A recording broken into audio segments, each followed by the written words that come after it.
teman-teman, kembali lagi sama aku Weni Sandrina. Nah, seperti biasa aku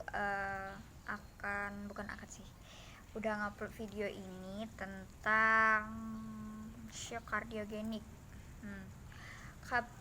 Kalian pasti penasaran apa sih shock kardiogenik itu? Nah, sebelum saya akan membahas tentang materi ini, jangan lupa buat teman-teman untuk like, comment, and subscribe channel aku. Oke, langsung aja kita bahas materi tentang shock kardiogenik. Nah, apa sih shock kardiogenik itu?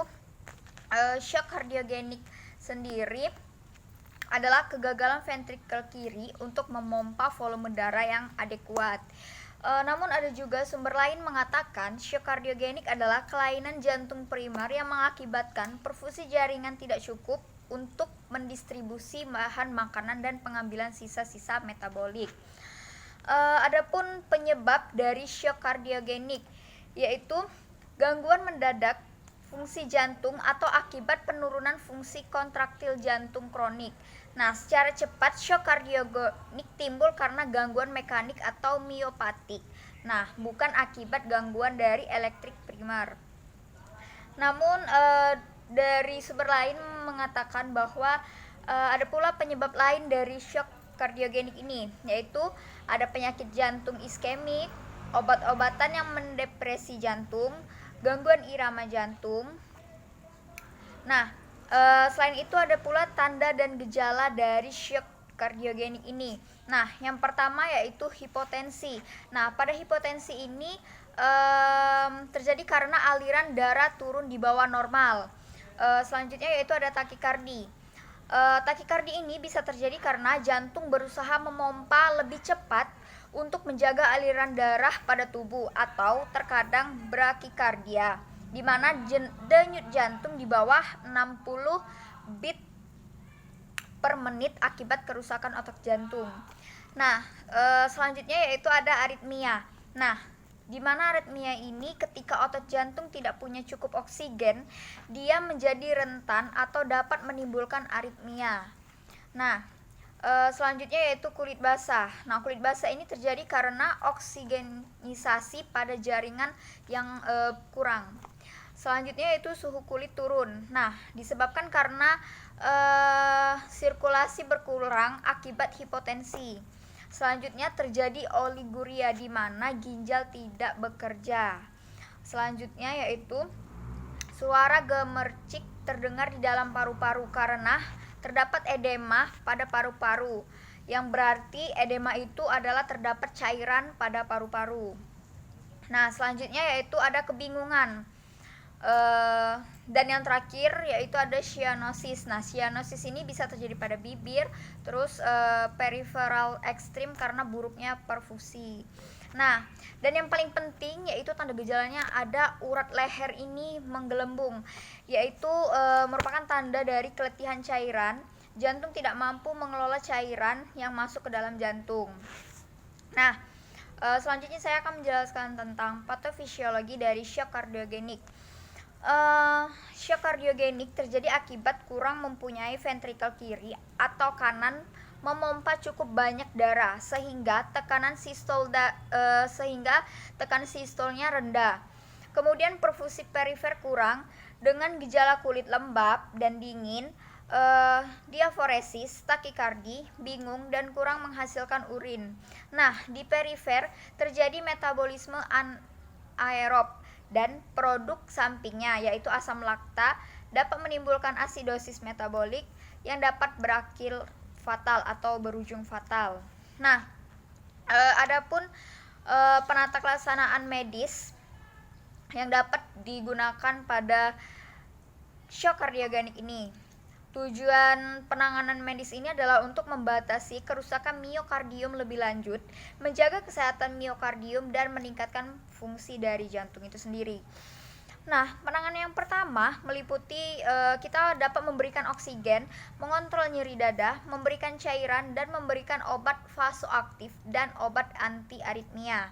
Yang kedua, pantau hemodinamik dan hasil dari lab atau laboratorium.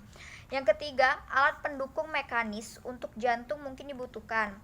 Yang keempat, Shock kardiogenik koroner dapat diatasi dengan terapi trombolitik, intervensi perkutaneus koroner.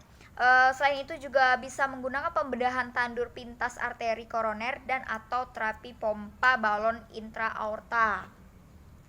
Nah, kalau dalam penanganan shock kardiogenik non-koroner dapat diatasi dengan penggantian katup jantung, koreksi distremia, koreksi gangguan elektrolit, dan asidosis atau penanganan pneumotoraks tekanan. Nah, adapun penata laksanaan keperawatan. Yang pertama ada pencegahan, di mana pencegahan terdiri dari sejak dini identifikasi pasien yang beresiko mengalami shock kardiogenik. Nah, yang kedua yaitu ada tingkatkan oksigenisasi yang adekuat pada otot jantung dan kurang beban kerja jantung. Yang kedua yaitu pemantauan hemodinamik yang terdiri dari pantau hemodinamik dan status jantung, pasang jalur arteri dan peralatan EKG. Yang kedua ada antisipasi kebutuhan akan obat-obatan. Yang ketiga dokumentasi dan laporkan segera jika ada perubahan status. Nah, selain itu ada pemberian medikasi dan cairan. Nah, di mana di dalamnya terdapat lakukan pemberian cairan IV dan medikasi yang aman dan akurat. Selanjutnya pantau respon yang diharapkan dan efek samping. Yang ketiga pantau haluan urin, BUN, dan keratinin untuk mendeteksi penurunan fungsi ginjalnya. Nah, selanjutnya yaitu ada kontrapulasi balon atau intra-aorta, di mana biarkan pompa balon untuk melakukan penyesuaian yang berkelanjutan guna untuk menghasilkan efek yang maksimal.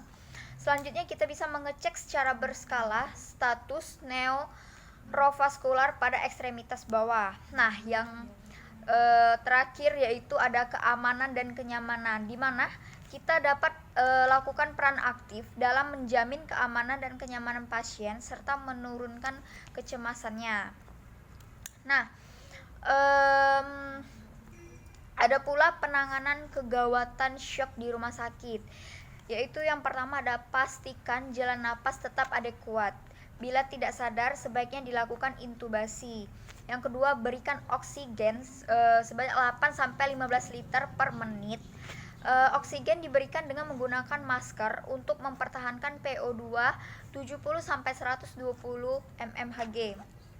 Nah, yang ketiga, rasa nyeri akibat infrak akut yang dapat memperbesar shock yang ada harus diatasi dengan pemberian morfin.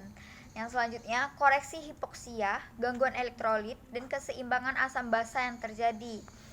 Kemudian bila dimungkinkan pasang CPV, dan yang terakhir pemasangan kateter Swan-Ganz untuk meneliti hemodinamik.